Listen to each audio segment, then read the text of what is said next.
Je continue le dépassement. Oui, réponse A. Non, réponse B.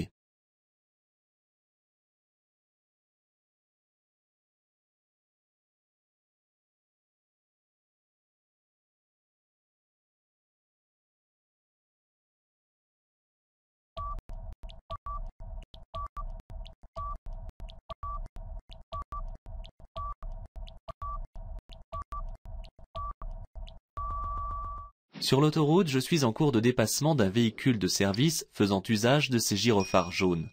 Il doit être en mission, mais cela ne m'interdit pas de dépasser. N'y voyez pas un piège.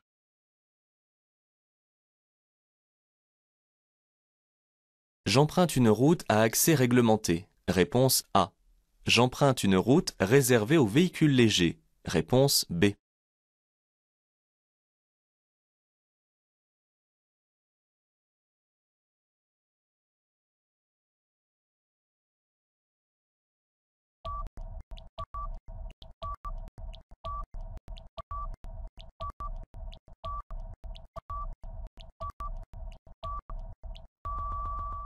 La route à accès réglementé est annoncée par ce panneau carré à fond bleu, dans lequel est représentée une voiture. Cela peut sembler un piège, mais le symbole ne signifie pas que la route est réservée aux seuls véhicules légers. Les poids lourds et les motos sont effectivement autorisés à l'emprunter. Cette route permet une circulation plus rapide que sur les routes ordinaires, la vitesse y est d'ailleurs limitée à 110 km/h.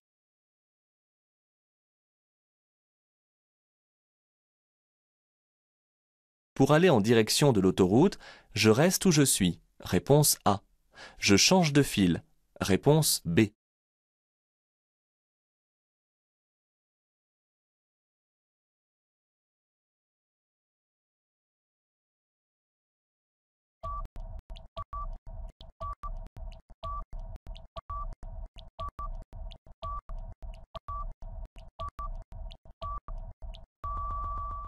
Cette question est très facile, et la réponse est peut-être trop évidente, ce qui sent le piège. Mais il n'y en a pas, ne cherchez pas la petite bête. À l'examen, on ne cherche pas à vous piéger. Regardez le panneau, regardez au sol, regardez ce que font les autres, et la réponse coule de source. Je circule actuellement dans une rue à sens unique. Le panneau de direction à fond bleu indique que je vais tourner à droite pour me diriger vers l'autoroute. Il n'y a pas de marquage au sol, je reste donc dans cette voie.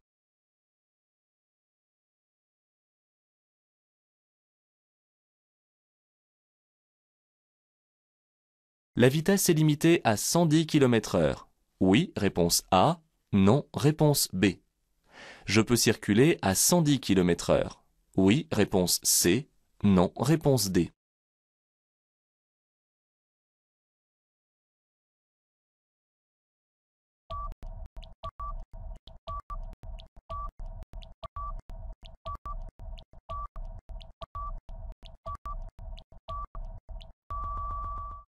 Il y a la règle et il y a le comportement par rapport à la règle. Ici, la limitation de vitesse est fixée à 110 km/h car je circule sur une voie rapide à chaussée séparée. C'est la règle. Cependant, le revêtement est recouvert d'une pellicule d'eau ou de neige fondue, ce qui revient au même. Je risque ici l'aquaplanage. Je ne peux donc pas en toute sécurité circuler à la vitesse maximum autorisée.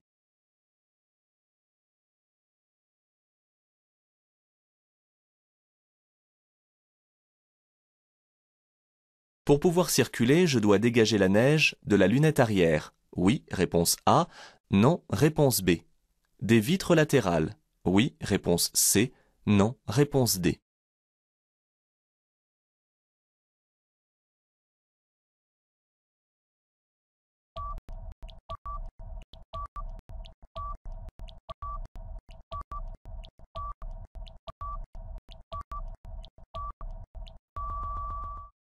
Lorsqu'il s'agit de visibilité, ne cherchez pas plus loin. On dégage toutes les surfaces vitrées. Je dois en effet bénéficier de la visibilité maximale tout autour de moi. De plus, s'il s'agit de neige, je dois aussi dégager la carrosserie de toute l'épaisseur qui la recouvre afin de ne pas la projeter sur les autres usagers en circulant.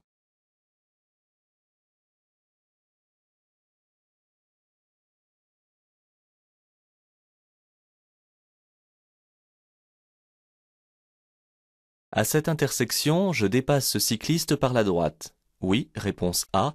Non, réponse B.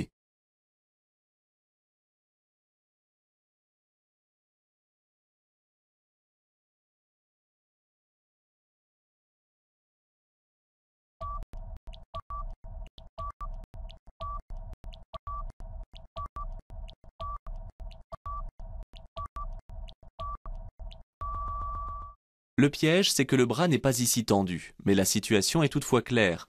Le dépassement par la droite est autorisé lorsque l'usager qui me précède a manifesté son intention de tourner à gauche.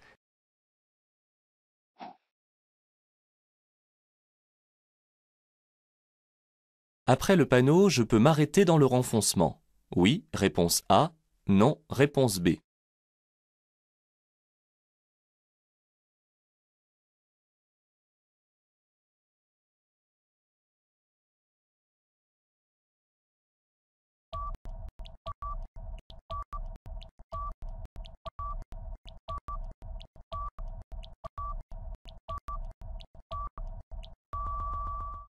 Attention aux flèches des panonceaux.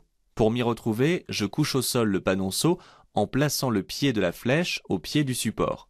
Et je sais ainsi où c'est interdit. La signalisation autorise ici l'arrêt et le stationnement après le panneau. L'espace dégagé sur le trottoir est prévu à cet effet.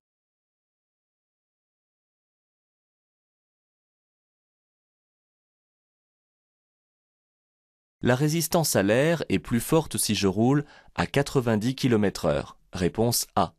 À 130 km/h. Réponse B.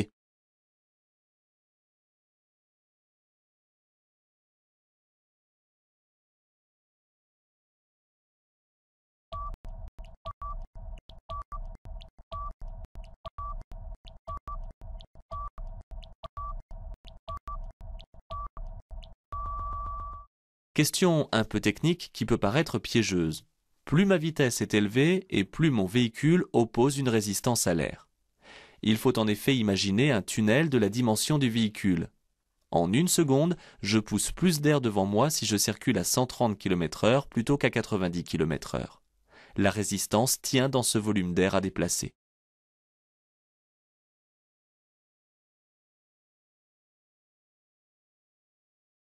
Je dépasse derrière cet usager qui manœuvre. Oui, réponse A.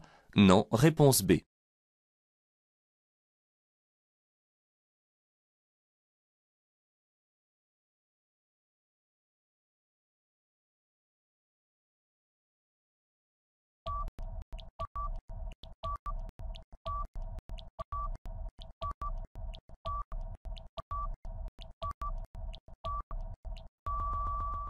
Regardez donc la ligne de rive à gauche. Comme elle est discontinue, je sais que je circule sur une route à double sens de circulation. Le dépassement demande une bonne préparation basée sur l'observation. Ici, un véhicule est déjà en train de dépasser. Il n'est pas vraiment interdit de le suivre si l'espace et la visibilité portent loin. Mais justement, en levant plus loin le regard, un usager arrive en face. Ne vous laissez pas piéger.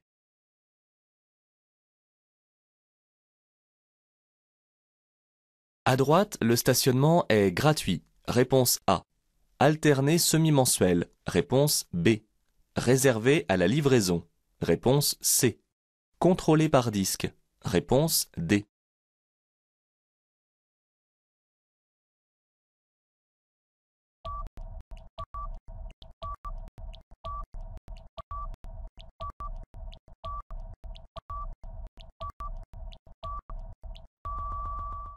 Attention aux couleurs.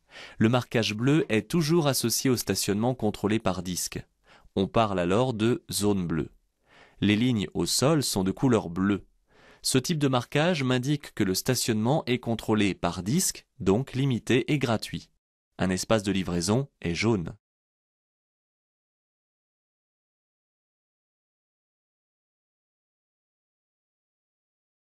Je devrais céder le passage aux véhicules de secours s'ils font usage de leur avertisseur sonore à deux tons.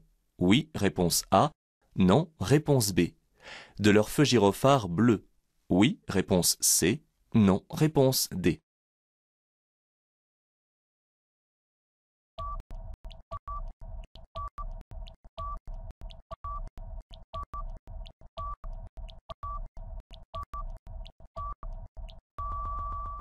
Question facile, mais parfois piège. Si les véhicules prioritaires ne font pas usage de leurs signaux sonores ou lumineux, ils ne sont pas alors en mission et deviennent des usagers comme les autres. S'ils font usage de l'un ou de l'autre, ou des deux à la fois, je leur cède le passage. En sortie de caserne, je suis parfois prévenu par ce panneau, bien souvent suivi de feux tricolores.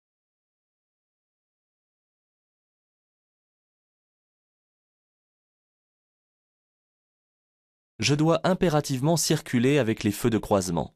Oui, réponse A. Non, réponse B.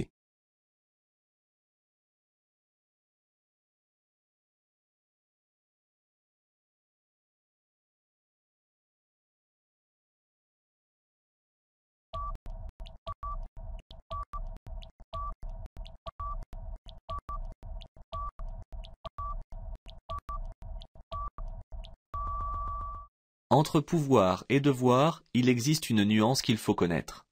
Lorsqu'on emploie le verbe devoir, c'est clair, il suffit d'appliquer la règle et rien que la règle. Lorsqu'on utilise le verbe pouvoir, il y a la règle effectivement, mais aussi au-delà. C'est-à-dire que je peux faire mieux que la règle. Ici, par exemple, je peux circuler avec les feux de croisement bien que la règle ne m'y oblige pas. C'est même mieux de circuler ainsi par ce temps.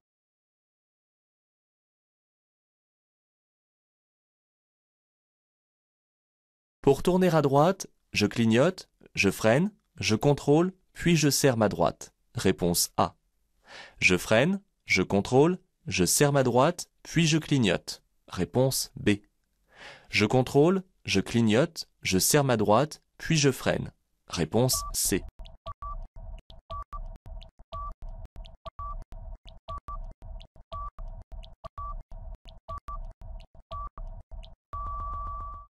Pas de panique en présence de ce type de question. La situation est simple et ce n'est pas sur l'image que se situe la réponse. Lisez attentivement les propositions l'une après l'autre et dès qu'une n'est pas bonne, excluez la réponse. Avant de changer de direction, je dois m'assurer que je peux le faire sans danger. C'est pourquoi je commence par contrôler. Je commence toujours par contrôler. Ensuite, je signale mon intention, je serre ma droite pour me placer, puis je freine pour perdre de la vitesse.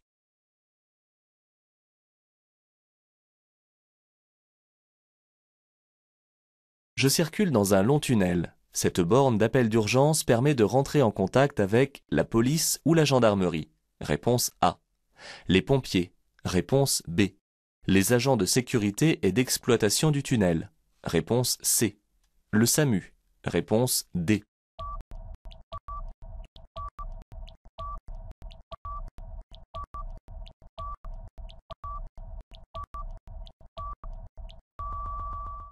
Dans un long tunnel, la procédure de déclenchement des secours est différente des procédures extérieures. En cas d'urgence dans un tunnel, je dois me rendre dans une niche d'arrêt d'urgence dans laquelle se trouve une borne d'appel d'urgence. Celle-ci permet de joindre les agents de sécurité et d'exploitation du tunnel qui se chargeront de déclencher les aides et secours appropriés. Ces longs tunnels sont aujourd'hui sécurisés par des équipes internes spécialisées. Si un feu se déclare, je quitte cet abri pour entrer dans un abri sécurisé.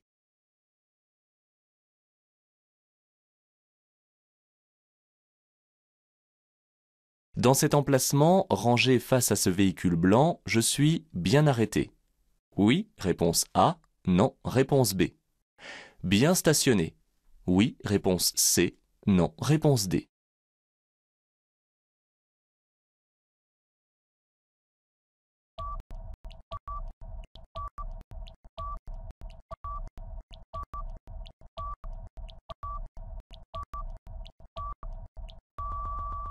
Je circule en agglomération dans une rue à double sens de circulation et je suis rangé dans un emplacement réservé au stationnement. Jusqu'ici, tout est bien. Mais ne faites pas l'erreur en répondant que vous êtes bien rangé. En agglomération, je dois toujours m'arrêter ou stationner dans le sens de la marche, sauf dans un sens unique s'il existe un stationnement possible à gauche.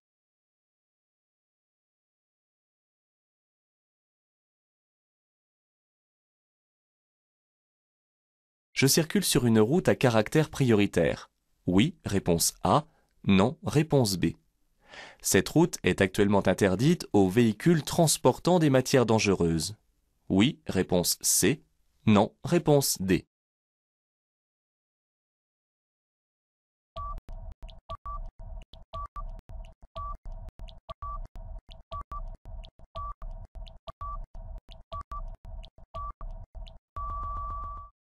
Le losange blanc et jaune m'indique que je circule sur une route à caractère prioritaire. Il est ici placé en rappel. Je serai protégé à toutes les intersections rencontrées. Le panneau au premier plan indique un itinéraire interdit aux véhicules transportant des matières dangereuses, sauf les dessertes locales. Le piège consiste dans la lecture du panonceau, car cette interdiction ne prend effet qu'à 14 km.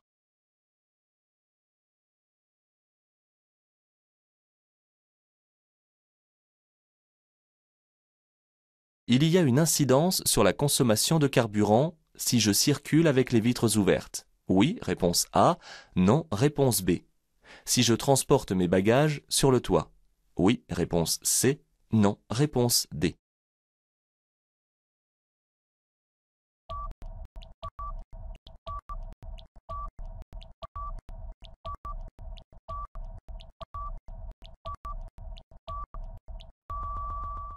Petit piège avec les vitres. En roulant, l'air oppose une résistance à la progression du véhicule. Ainsi, circuler vitre baissée crée des turbulences et augmente la consommation de carburant. Il en est de même lorsque je transporte des bagages sur le toit. Il est donc préférable de les transporter dans le coffre ou dans une remorque basse. Et je règle les aérateurs pour rafraîchir l'intérieur de l'habitacle plutôt que d'ouvrir une vitre.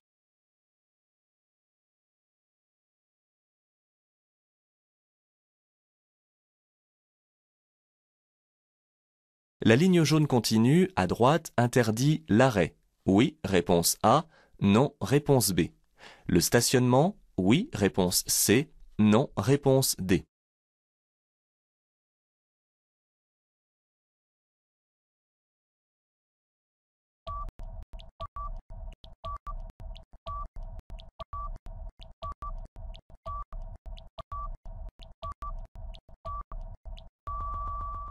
Faites bien la différence. Le jaune est la couleur du marquage temporaire, mais il est aussi celui du stationnement. Une ligne continue jaune interdit l'arrêt et le stationnement à tous les véhicules. C'est la ligne discontinue qui autorise seulement l'arrêt.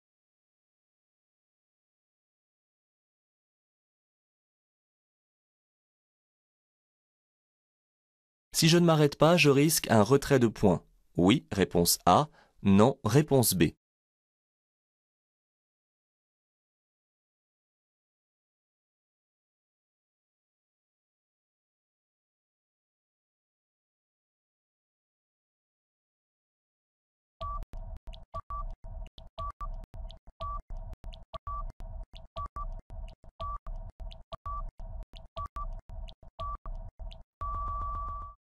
Attention aux piétons. Je dois toujours les laisser traverser lorsqu'ils en manifestent l'intention, même en dehors du passage qui leur est réservé. Le panneau étant à 50 mètres du passage, ce piéton peut tout à fait traverser ici. Je risque 4 points en moins sur mon permis de conduire si je ne m'arrête pas.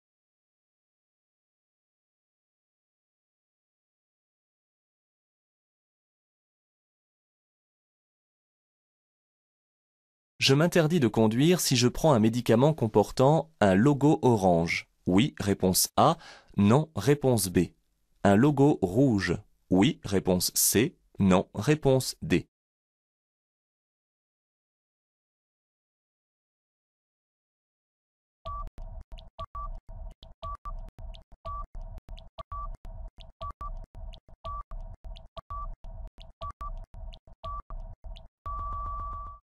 Ces logos presque identiques sont assez piégeux. Le logo orange de niveau 2 déconseille de prendre le volant sans avoir au préalable demandé des renseignements à un médecin ou un pharmacien. Le logo rouge de niveau 3 m'amène à ne plus conduire. Même après l'arrêt du traitement, je devrais consulter mon médecin pour savoir si je peux à nouveau conduire.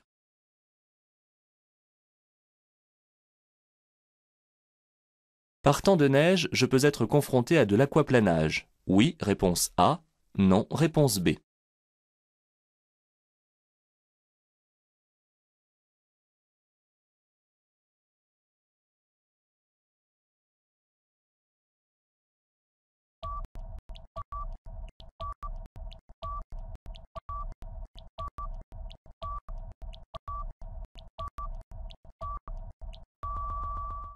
En hiver, la neige sur la route est transformée en eau par l'effet du sel répandu par les services techniques. La question parle de neige, et pourtant, la route est recouverte d'eau. je peux effectivement être confronté à l'aquaplanage dans un paysage enneigé. Le piège, c'est que cela ne concerne pas seulement la conduite par temps de pluie.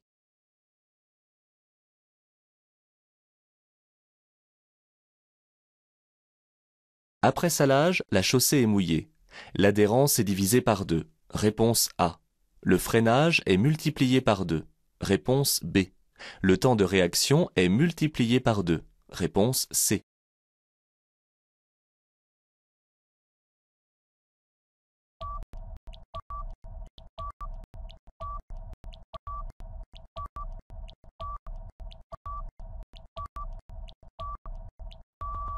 Le piège est dans les formulations, division et multiplication. L'adhérence diminue lorsqu'il pleut, qu'il neige ou qu'il y a du verglas.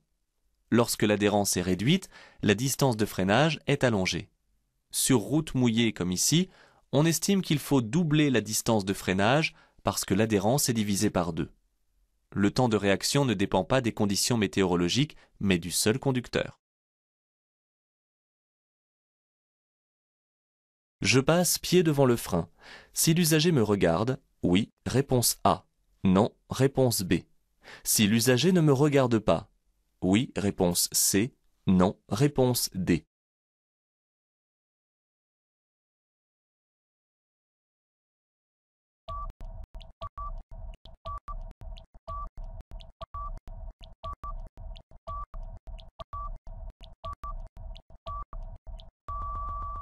J'ai priorité, donc je passe.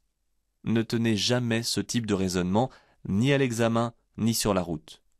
Une intersection, même protégée par un stop comme ici, est un lieu à risque qui réclame de passer le pied devant le frein s'il n'y a pas de visibilité, mais aussi lorsqu'un usager se présente. Celui-ci me regarde. C'est le signe qu'il m'a vu. Mais est-il totalement arrêté et ne va-t-il pas, par étourderie, s'avancer ? En cas de problème, je suis déjà prêt à éventuellement m'arrêter.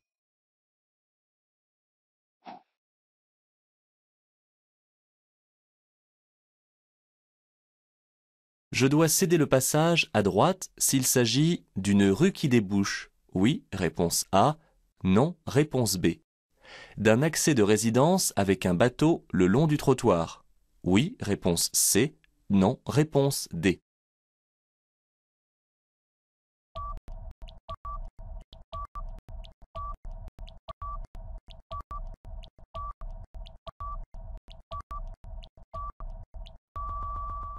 Question très difficile. La notion du bateau pour descendre sur l'axe de circulation fait toute la différence. S'il n'y a pas de bateau, c'est une rue où je dois céder le passage à droite. S'il y a un bateau, c'est un accès à une résidence où les usagers qui en sortent doivent céder le passage. Je reste cependant très prudent car cette règle n'est pas bien connue. Si je sors d'un tel lieu, je cède le passage.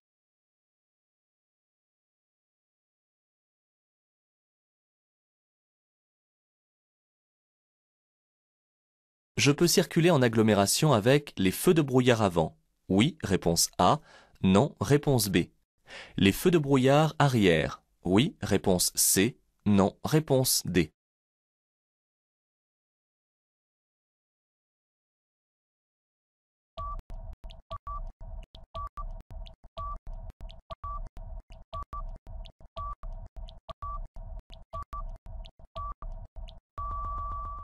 Ne devenez pas un arbre de Noël ambulant. Les feux de brouillard avant et arrière ne sont utilisables que par temps de brouillard ou par chute de neige, et par forte pluie pour l'avant. On entend par là qu'il faut que la neige tombe et non pas qu'elle soit déjà tombée. Je ne peux donc pas circuler ici avec les feux de brouillard ni avant ni arrière. Attention donc à bien observer les conditions météorologiques.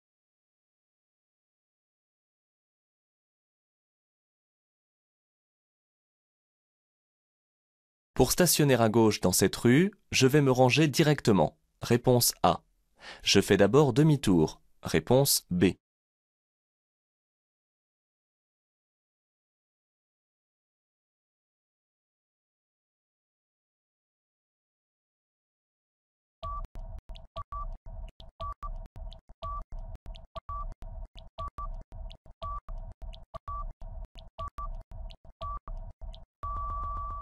Attention aux mots. Si l'on dit qu'on se range directement, cela implique que de votre position, vous traversez les voies pour vous ranger à contresens de la circulation. Lorsqu'on demande si l'on peut stationner dans cette rue, c'est en effet possible, puisque le mot rue désigne une généralité, soit les deux sens de circulation. Mais on vous demande alors en plus de quel côté le faire, ou, si c'est possible, de votre côté. D'où ici le demi-tour obligatoire. Prenez le temps de lire ce qu'on vous demande.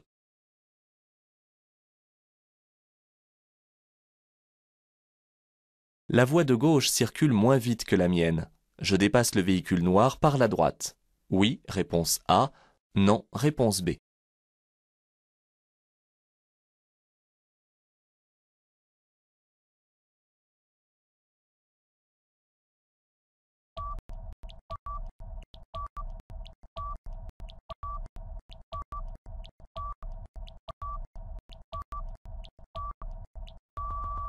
Regardez bien les panneaux de direction.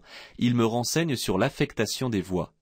Ces deux voies en sens unique ne sont pas affectées à la même direction. Le véhicule noir est placé pour aller vers Angers et moi vers Tours. Si ma file va plus vite que celle de gauche, je peux dépasser par la droite.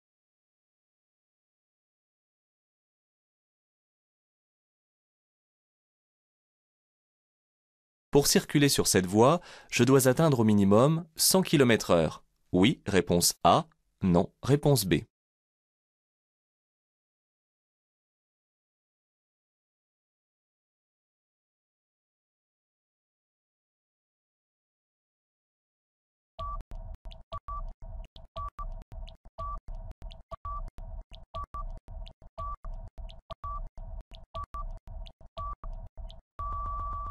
La vitesse maximale sur l'autoroute est de 130 km/h.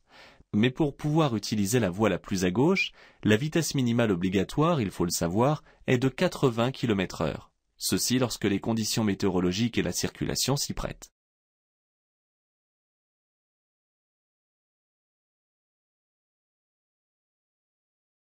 Ce panneau de rappel de limitation de vitesse est lié au virage dangereux. Oui, réponse A. Non, réponse B.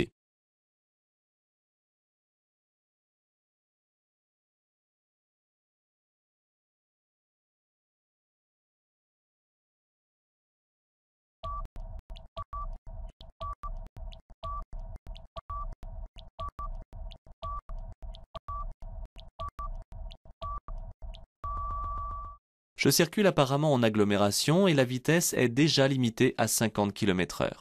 Elle est parfois rappelée comme ici.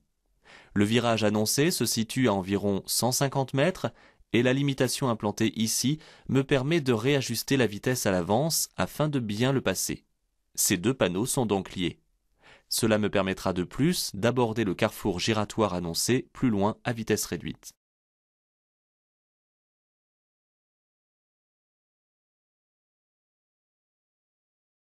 Le croisement est impossible dans cette côte. J'effectue une marche arrière. Réponse A. Le véhicule en face doit effectuer une marche arrière. Réponse B.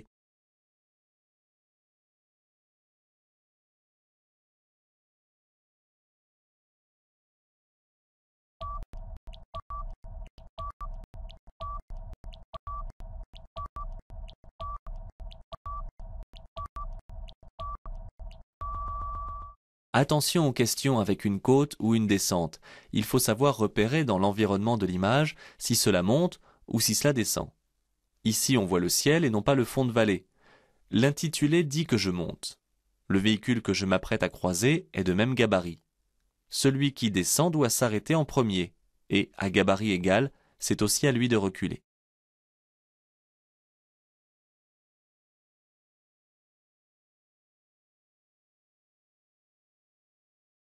Le poids total autorisé en charge de la remorque est supérieur au poids à vide du véhicule tracteur. Je peux tracter ce véhicule avec mon seul permis B. Oui, réponse A. Non, réponse B.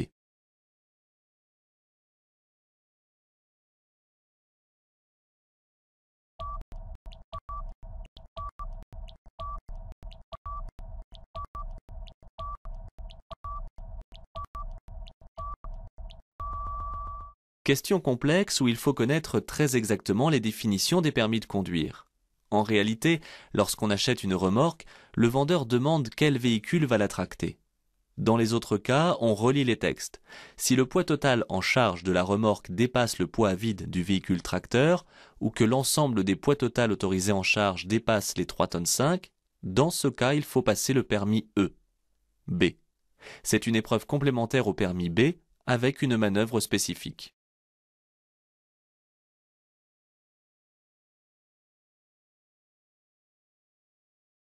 La circulation va passer sur l'autre chaussée.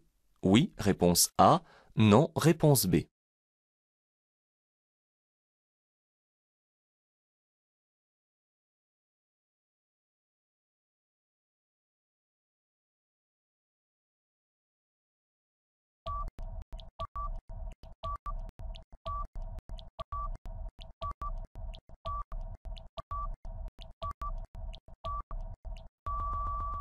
Les cônes délimitent dans un premier temps la trajectoire des usagers, puis les contiennent dans la voie de gauche. Les panneaux à fond bleu indiquent que je dois contourner l'obstacle par la gauche. Pour l'instant, rien n'indique que la circulation va passer sur l'autre chaussée. Le piège, c'est de confondre chaussée et voie.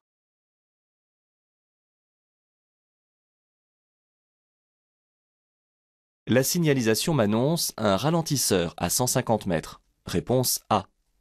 La position d'un dos d'âne. Réponse B. Un passage piéton à 50 mètres. Réponse C. La position d'un passage piéton. Réponse D.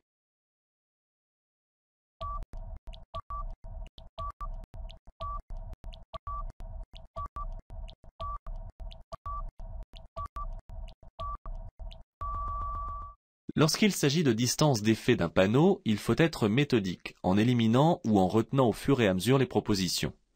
Un panneau carré indique une position alors que le danger est placé à distance.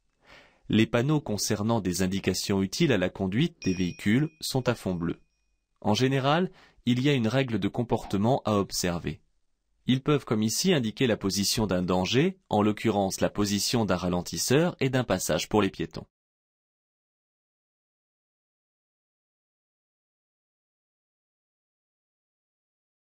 Le feu vient de passer au jaune. Je m'arrête. Oui, réponse A.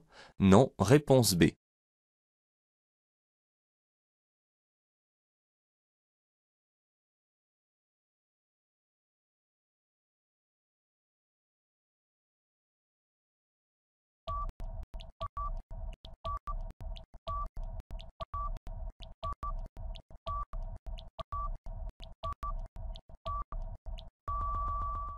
Au feu jaune, je dois m'arrêter. Oui, mais ce n'est pas toujours possible. Pour répondre correctement, il ne faut pas oublier de regarder dans le rétroviseur intérieur. Un usager me suit de très près et si je freine pour m'arrêter, il est probable qu'il n'ait pas le temps de s'arrêter à son tour. Je passe donc afin d'éviter d'être percuté.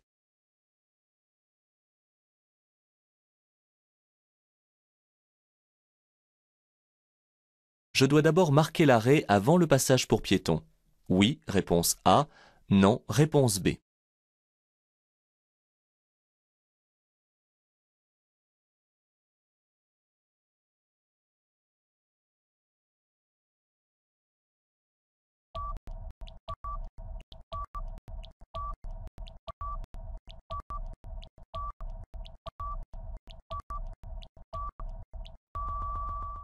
L'intitulé de la question emploie le verbe devoir.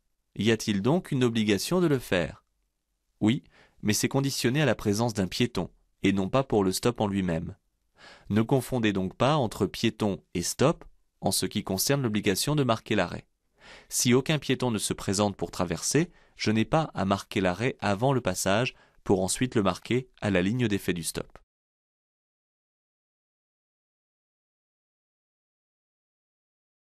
Sous un long tunnel pour alerter les secours, je me rends à la première borne téléphonique. Oui, réponse A.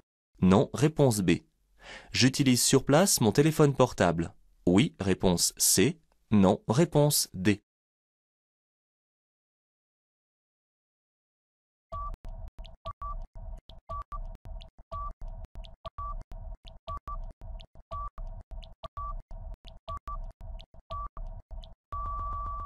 Il faut le savoir, un téléphone portable ne porte pas sous un tunnel. De plus, il risque de perturber les communications radio des secours. Sachant cela, il n'est pas difficile de répondre qu'un long tunnel est jalonné de postes d'appel où il n'est pas nécessaire de composer un numéro. Il suffit de décrocher pour être immédiatement en liaison avec le service de permanence.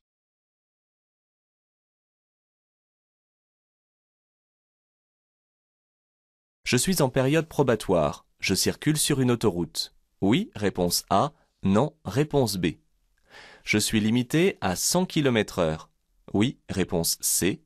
Non, réponse D.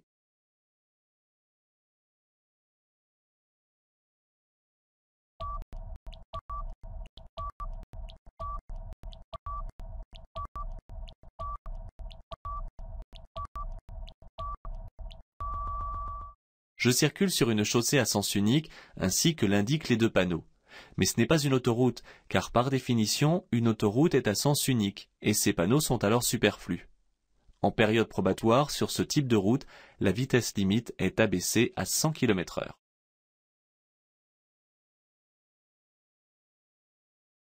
La neige commence à tomber. J'allume les feux de croisement. Oui, réponse A. Non, réponse B. Je peux dépasser ces cyclistes. Oui, réponse C. Non, réponse D.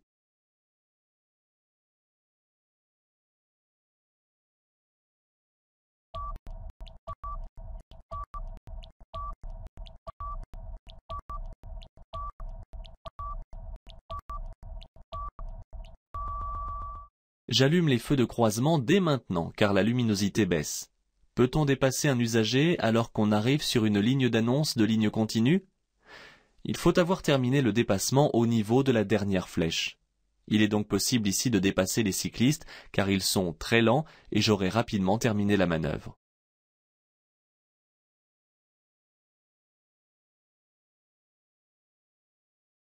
Juste après le panneau, je peux m'arrêter. Oui, réponse A. Non, réponse B. Stationner. Oui, réponse C. Non, réponse D.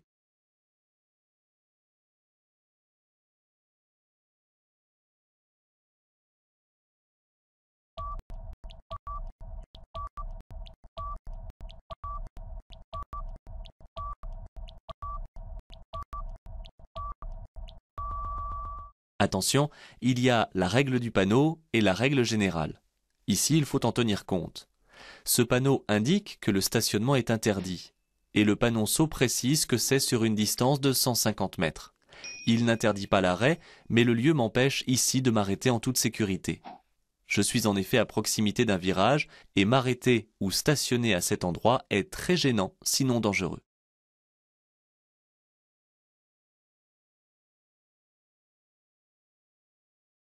Je peux tourner à droite. Oui, réponse A. Non, réponse B.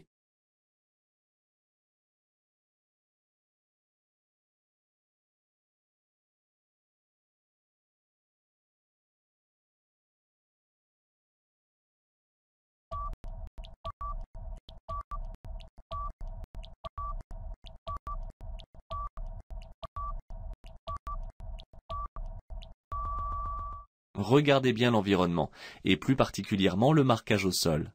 On se laisse parfois leurrer par l'impression première. Cette intersection est régie par un panneau de céder le passage.